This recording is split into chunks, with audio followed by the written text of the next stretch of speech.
Sino ang unang bayani ng Pilipinas na nakipaglaban sa mga Kastila?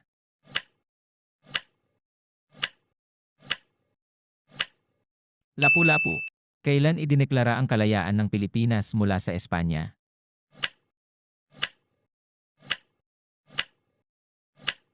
June 12, 1878. Anong kilusan ang pinamunuan ni Andres Bonifacio?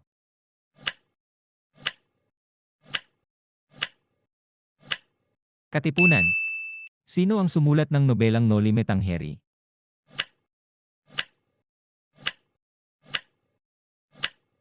Jose Rizal.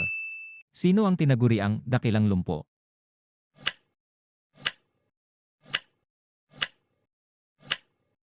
Apolinario Mabini.